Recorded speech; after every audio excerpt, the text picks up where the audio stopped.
आप सभी शिक्षक साथियों को मेरा नमस्कार। साथियों, अंतर जनपदीय स्थानांतरण की जो है प्रोसेस चल रही है और जो है देर रात्रि में आदेश भी जारी हो चुका है और इसके अकॉर्डिंग जो है आज दोपहर से यानी कि 9 तारीख से आपके आवेदन स्टार्ट हो जाएंगे और जो उसका लिंक है वो आपको डिस्क्रिप्शन बॉक्स में मिल जाएगा।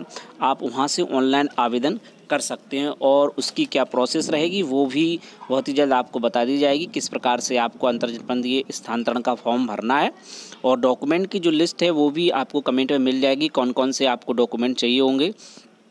तो फिर आज की इस वीडियो में हम बात करने वाले हैं जो कि 2019-20 में किस प्रकार से अंतर जनपदीय ट्रांसफ़र हुए थे और उसकी क्या नीति थी और साथ ही इस बार तबादले में शिक्षकों को भारांक दुगना है, इस वजह से उन्हें काफ़ी फ़ायदा मिलने वाला है। साथ ही अधिकतम तबादले की सीमा इस बार घटा दी गई है, जो कि पहले 15% थी और इस बार जो है अब जो है 10% कर दी गई है।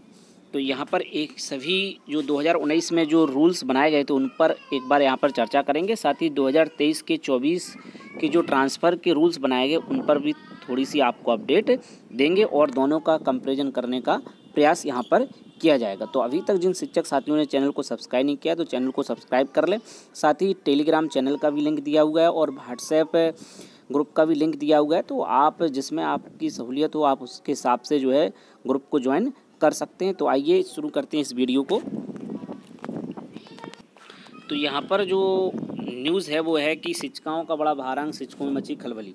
प्रदेश में बेसिक विद्यालयों में लंबे समय बाद एक जिले से दूसरे जिले में अंतर जनपदीय तबादले की शुरुआत हुई है, लेकिन पुरुष शिक्षकों का कहना है कि इस बार भी उनकी डगर आसान नहीं है, क्योंकि पिछली बार की अपेक्षा इस बार वहाँ महिलाओं का भारांक बढ़ाकर दोगुना कर दिया गया। वहीं जिले में अधिकतम तबादले की सीमा भी घटा दी गई है। वर्ष 2019 जब एक जिले से दूसरे जिले में तबादले प्रक्रिया शुरू की गई थी तो उस समय महिला शिक्षकों के लिए भारांक जो है वहाँ पर 5 था, जो कि अब जो है इसे बढ़ाकर जो है 10 कर दिया गया है। इससे पहले जो भारांक था वो यहाँ पर महिलाओं के लिए जो है 5 अंक था और इस बार आप सभी को मालूम ही है कि इस बार जो है 10 भारांक कर दिया गया है। ठीक है। वहीं इसी तरह वहीं पुरुष शिक्षक आवेदन के लिए योग्य होंगे जिन्होंने 5 साल एक ही जिले में तैनाती सीमा पूरी की और महिलाओं के लिए 2 साल योग्य। इस तरह यहाँ भी पुरुष शिक्षकों को नुकसान होगा। वहीं विभाग ने पिछली बार की अपेक्षा स्वीकृत पदों की सापेक्ष एक जिले में अधिकतम तबादले की सीमा भी 15 से घटाकर 10% कर दी है। सेवा के प्रत्येक वर्ष पूर्ण करने के लिए 1 अंक निर्धारित किया गया और पिछली बार इसके लिए अधिकतम 35 अंक निर्धारित थी, जिसे इस बार घटाकर 15 अंक कर दिया गया। तो आपको मालूम होना चाहिए कि पहले 35 अंक निर्धारित थे और अब जो है 15 कर दिए गए हैं। तो यहाँ पर महिलाओं शिक्षकों को काफ़ी फ़ायदा होने वाला है। तो आइए देखते हैं 2019 की जो है वो आदेश, जो नीति बनाई गई थी 2019-20 में स्थानांतरण की, उस पर एक बार चर्चा कर लेते हैं और साथ ही 2023-24 की जो नीति बनाई गई है उसका भी कंपैरिजन यहाँ पर करेंगे। दोनों की तुलनात्मक यहाँ पर आपको बताया जाएगा। तो जो 2019 से 20 में जो स्थानांतरण किए गए थे उसका आदेश 2 दिसंबर 2019 को जारी हुआ था। तो आप यहाँ पे इसके मेन पॉइंट देखें तो इसमें बताया गया था कि ऐसे नियमित पुरुष शिक्षक जो अपनी तैनाती कार्य जनपद में न्यूनतम 3 वर्ष एवं महिला शिक्षिकाएँ जो अपनी तैनाती कार्य जनपद में न्यूनतम 1 वर्ष की संतुलित सेवा पूर्ण कर चुके। तो यहाँ पर 3 वर्ष और 1 वर्ष की बात कही गई थी, जो कि इस बार जो है इसको बदल दिया गया है और आप सभी इससे को जान चुके होंगे कि अब जो है 5 वर्ष और 2 वर्ष निर्धारित कर दी गई है। तो जो अब नई वाली नीति है उसके अकॉर्डिंग पुरुषों के लिए 5 वर्ष और महिलाओं के लिए 2 वर्ष। ठीक है। अगला है और साथ ही वही बात कि इसके विरुद्ध कोई भी पूर्व में संस्थागत किसी विभागीय कार्रवाई में उन्हें दंडित ना किया गया हो। दूसरी बात की गई दिव्यांग पुरुष महिला शिक्षकों को कार्य जनपद में कम से कम क्रमशः 3 वर्ष एवं 1 वर्ष की अनिवार्यता सेवावधि से छूट रहेगी। ऐसे दिव्यांग पुरुष महिला शिक्षक अंतर जनपदीय स्थानांतरण हेतु आवेदन कर सकते हैं। लेकिन अभी जो नीति बनाई गई उसमें दिव्यांग पुरुष महिला शिक्षकों को क्या छूट दी गई वो इसमें यहाँ पर नहीं बताया गया, लेकिन उम्मीद है कि ऐसे ही इसमें भी 3 वर्ष और 3 वर्ष और 1 वर्ष जो 2019-20 में नीति जारी हुई थी और जो इस बार जारी हुई है उसी के अकॉर्डिंग भी यहाँ पर वो नियम लागू रहना चाहिए। और हो सकता है कि जब आवेदन स्टार्ट हो तब शायद वहाँ पर ये ऐसा विकल्प मिल जाए या फिर से कोई नया आदेश आ जाए कि जो दिव्यांग पुरुष हैं उन्हें जो है न्यूनतम सेवा वर्ष की अवधि से छूट मिल जाएगी। साथ ही अगला पॉइंट था यहाँ पर कि ऐसे शिक्षक हैं जिनका वेतन भुगतान नियमित रूप से हो रहा हो वे ही आवेदन कर हेतु पात्र होंगे, यानी कि जो नियमित वेतन भुगतान हो रहा है, यानी कोई एक्स्ट्रा ऑर्डिनरी लीव पर है, यानी अवैतनिक अवकाश है पर हैं, तो उनका जो है स्थानांतरण नहीं होगा 2019-20 की अकॉर्डिंग। लेकिन इस बार जो नीति जारी हुई है उसमें जो है इसका कोई भी उल्लेख नहीं किया जाए, तो हो सकता है कि ये वो पुराना वाला नियम भी इसमें लागू रहे या नया नियम भी आ सकता है। ठीक है, और इस पे बात करते हैं। तो जो है कि जनपद की रिक्तियों का विवरण जनपदीय वेबसाइट पर प्रकाशित की जाएगा। अंतर जनपदीय स्थानीय परिषद द्वारा प्रदेश की बहुउद्देशीय, तो ये सिंपल पॉइंट हो गया। और यहाँ पर देखें तो यहाँ पर 5 जनपदों के विकल्प दिए गए थे। 5 जनपदों में विकल्प भरने हेतु नियत स्थान पर जनपदों की पुनरावृत्ति नहीं की जाएगी। ठीक है, इसके आधार पर अगला पॉइंट था कि किसी भी जनपद में स्वीकृत पदों के सापेक्ष वर्तमान में कार्यरत कुल अध्यापक संख्या की 15% की सीमा था कि अंतर, तो इस बार जो 10% किया गया वो पिछली बार 15% था। साथ ही ऑनलाइन आवेदन पत्र में अंकित विवरण तथ्यों से संबंधित प्रमाणित अभिलेख आवेदन पत्र के साथ अपलोड किए जाएंगे। तो यहाँ पर अपलोड करने की बात की गई थी। उदाहरण के लिए दिव्यांगता असाध रोग के आधार पर किए गए आवेदन पत्र के साथ एम्स PGI अथवा संबंधित जनपदीय मुख्य चिकित्सा अधिकारी द्वारा इस आशय हेतु निर्गत प्रमाण पत्र अनिवार्य रूप से अपलोड किया जाना है। तो 2019-20 में डॉक्यूमेंट अपलोड हुए थे, तो उम्मीद है कि इस बार भी डॉक्यूमेंट अपलोड जरूर होंगे। तो आप सभी शिक्षक साथी जो स्थानांतरण का लाभ लेना चाहते हैं वो अपने डॉक्यूमेंट समय से बनवा लें, और उनको अपलोड करने की प्रोसेस भी इसमें भी लागू हो सकती है। लेकिन अभी इसमें क्लियर लिखा नहीं है, लेकिन ऑनलाइन आवेदन स्टार्ट होंगे तो ज़रूर उम्मीद है कि सेम टू सेम प्रोसेस होगी। वहीं भारांक की बात कर लेते हैं। सेवा के प्रत्येक पूर्ण वर्ष के लिए एकम अधिकतम 35 अंक निर्धारित किए गए, जो कि इस बार कम अंक निर्धारित किए गए। अधिकतम अंक जो है 15 अंक निर्धारित किए गए हैं। दिव्यांग श्रेणी में जो स्वयं दिव्यांग श्रेणी में हो, सेवा आने से पूर्व अथवा पश्चात, या पारिवारिक सदस्यों की दिव्यांगता, मात्र पति पत्नी अथवा बच्चे जिनके पत्नी पति बच्चे किसी दुर्घटनाशायी रूप से अपंग अथवा दिव्यांग हो गए हों, सक्षम प्राधिकारी द्वारा निर्गत प्रमाण पत्र अनिवार्य होगा। तो इसमें भी जो है 10 अंक, पहले भी ये 10 अंक सेम थे। तीसरा पॉइंट है कि ऐसे शिक्षक जो स्वयं अथवा जिनके पति पत्नी अच्छे बच्चे असाध्य गंभीर बीमारी या cancer, HIV, AIDS, kidney, liver, स्वयं के हृदय की बाईपास सर्जरी होने यानी असाध्य रोग से पीड़ित वालों को यहाँ पर 10 अंक, जो कि पहले 20 अंक निर्धारित थे। तो पहले नहीं डाउट हो गया, यहाँ पर 2019-20 में 10 अंक निर्धारित किए गए थे। अब जो है 2023-24 की जो नीति जारी हुई है उसमें यहाँ पर 20 अंक निर्धारित किए गए हैं।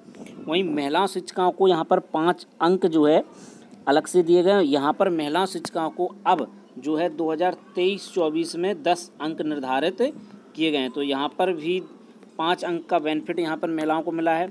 वहीं ऐसे अध्यापक जिनके पति पत्नी स्पाउस दोनों ही सरकारी सेवा में हो, तो वहाँ पर उनको जो है 10 अंक निर्धारित किए गए हैं, जो कि पहले भी 2019 से 20 में 10 अंक थे। तो इस बार भी जो है 10 अंक निर्धारित किए गए। एकल माता पिता, सिंगल विधुर, तलाकशुदा इत्यादि सक्षम प्राधिकारी प्रमाण पत्र प्रस्तुत करने पर 5 अंक। तो इस बार जो है 10 अंक निर्धारित किए गए हैं, जो कि 2023-24 की बात कर रहे हैं। तो इस बार जो नीति बनी है उसमें जो है 10 अंक निर्धारित किए गए, और ये 2019-20 की आप देख रहे हैं तो यहाँ पर 5 अंक निर्धारित किए गए थे। राष्ट्रीय पुरस्कार प्राप्त शिक्षक एवं राज्य पुरस्कार प्राप्त शिक्षक दोनों के लिए यहाँ पर जो है अलग अलग अंक हैं, जो कि इस बार भी जो है अलग अलग अंक निर्धारित किए गए हैं, जो कि 5 और 3 क्रमशः अंक प्रदान किए जाएंगे। ठीक है, अंतर जनपद स्थान वर्तमान शैक्षिक वर्ष में मात्र एक बार किए जाएंगे। अंतर जनपद स्थान जनपद रिक्तियों की उपलब्धता के अनुसार होंगे, ऐसा ही इस बार भी निर्धारित किया गया। वहीं अंतर जनपद स्थान फलस्वरूप स्थानांतर होने वाले अध्यापकों की प्रत्येक दशा में आदेश निर्गत होने के पश्चात समय सारणी निर्धारित में तैनाती के जनपद से अध्येता प्रमाण पत्र प्राप्त कर नवी जनपद में कार्यभार ग्रहण करना अनिवार्य होगा, अन्यथा दशा में उनका स्थानांतरण स्वतः निरस्त माना जाएगा। तो अभी यहाँ पर जो है पूरी डिटेल दी गई थी, लेकिन इस बार जो है 23-24 में जो आदेश हुआ है उसमें जो है कार्य मुक्ति के लिए कहा गया है। और वहीं आकांक्षी जनपद से जो है उतने अध्यापकों अन्य जिले में स्थानांतरित किया जाएगा। जो आकांक्षी जनपद हैं सिद्धार्थनगर, श्रावस्ती, बहराइच, सोनभद्र, चंदौली, फतेहपुर, चित्रकूट एवं बलरामपुर में। तो इस बार भी आकांक्षी जनपद को लिया गया और आकांक्षी जनपद से जो है ट्रांसफ़र हो जाएंगे। वहीं आकांक्षी जनपद सहित सभी जनपदों अध्यापकों परस्पर स्थानांतरित किया जा सकेंगे। परस्पर स्थानांतरण दोनों अध्यापकों की आपसी सहमति, तो सेम पॉइंट यहाँ पर भी दिया हुआ है। और जो इस बार नीति जारी हुई उसमें भी आकांक्षी जनपद को काउंट किया गया और आकांक्षी जनपद से आसानी से ट्रांसफ़र हो सकते हैं, लेकिन शर्त वही रहेगी कि 10% शिक्षक जाएंगे और 10% शिक्षक यहाँ पर आएंगे, जो कि 2023-24 में जो नीति जारी हुई है उसमें इस बात को बताया गया है कि 10% का जो रूल चल रहा है उसी के अकॉर्डिंग ही यहाँ पर ट्रांसफ़र होंगे। वहीं यहाँ पर 16 पॉइंट बताया गया था कि अंतर जनपदीय स्थानांतरण के पूर्व में लाभ लेने वाले अभ्यर्थी जिनका स्थानांतरण हो चुका है पुनः ऑनलाइन स्थानांतरण हेतु आवेदन करने हेतु पात्र नहीं होंगे, परंतु यह प्रावधान ऐसे अभ्यर्थी जो कि पूर्व में अंतर जनपदीय स्थानांतरण हेतु ऑनलाइन आवेदन कर चुके हैं परंतु असफल रहे हैं उन पर लागू नहीं होगा। लेकिन इस बार जो आदेश आया है वहाँ पर जो है ऑनलाइन आवेदन की छूट दी गई है और साथ ही जिनका विवाह से पहले आवेदन स्थानांतरण हो चुका है, विवाह के बाद भी स्थानांतरण ऐसी महिलाएं चाहती हैं तो उनका स्थानांतरण हो जाएगा और साथ ही जो है ऑनलाइन आवेदन से रोका नहीं जाएगा लेकिन स्थानांतरण का अधिकार नहीं होगा, ऐसा इस बार आदेश में बताया गया। 17वां पॉइंट है कि आवेदन हेतु 3 वर्ष की न्यूनतम हड़ताल तिथि से 19-20 के लिए अंतर जनपदीय स्थानांतरण हेतु विज्ञापन निर्गत किए जाने तिथि से मानी जाएगी। तो इसमें ये बात क्लियर की गई, लेकिन जो अभी आदेश हुआ है 23-24 जो नीति जारी हुई है उसमें जो है इस बात को स्पष्ट नहीं किया गया, लेकिन 30 अप्रैल 2023 तक कार्यरत शिक्षकों के हिसाब से जो है संख्या के हिसाब से आवेदन करने की बात की गई है। तो हो सकता है कि वही कट ऑफ डेट होगी, ये नहीं तो जिस दिन विज्ञापन जारी हुआ यानी 6 तारीख को और जो 2 तारीख को जो नीति जारी हुई थी उसके अकॉर्डिंग हो सकता है। ठीक है। वहीं अंतर जनपदीय स्थानांतरण के फलस्वरूप नवीन जनपद में स्थानांतरण होने वाले अध्यापकों वरिष्ठता का निर्धारण उत्तर प्रदेश बेसिक शिक्षा परिषद की नियमावली के अकॉर्डिंग हुई, यानी कि जो वरिष्ठता का निर्धारण है वो जो रोस्टर के हिसाब से होता है उस हिसाब से हो जाएगा। किसी भी विद्यालय बंद एकल होने दशा में स्थानांतरित अध्यापक तब तक कार्यान्वित नहीं किया जाएगा जब तक उस विद्यालय में अध्यापक व्यवस्था ना हो जाए। ठीक है, ये भी बात स्पष्ट यहाँ पर की गई थी। अगर कोई शिक्षक बंद या एकल विद्यालय से स्थानांतरण होते हैं तो उनका स्थानांतरण तभी किया जाएगा जब जो है उनके विद्यालय में कोई टीचर आ जाएंगे। ये पॉइंट काफ़ी क्लियरिटी यहाँ पर की गई है, जो कि इस बार के आदेश में इस बात को उल्लेख नहीं किया गया है। ठीक है, साथ ही यहाँ पर जो है ऑनलाइन आवेदन की ही बात की गई थी और जो है इस बार भी ऑनलाइन आवेदन ही होना है। बाकी की जो है सारी प्रोसेस लगभग सेम टू सेम है। और इस 2019-20 में जो स्थानांतरण प्रक्रिया होती है उसमें इस बात को भी कहा गया था कि ग्रामीण क्षेत्र से नगर क्षेत्र, नगर क्षेत्र से ग्रामीण क्षेत्र में स्थानांतरण के संबंध में कार्रवाई अंतर जनपदीय स्थानांतरण पूर्ण होने के पश्चात द्वितीय चरण में की जाएगी। यानी कि ग्रामीण से नगर और नगर से ग्रामीण में यह दूसरी बार में किया जाएगा, लेकिन जो है वो दोबारा से लिस्ट नहीं आ पाई थी और जो है उस प्रक्रिया को नहीं किया गया था और सिंपल से स्थानांतरण की प्रक्रिया हुई थी। लेकिन इस बार के आदेश में इस चीज़ को उल्लेख नहीं किया गया। इस वजह से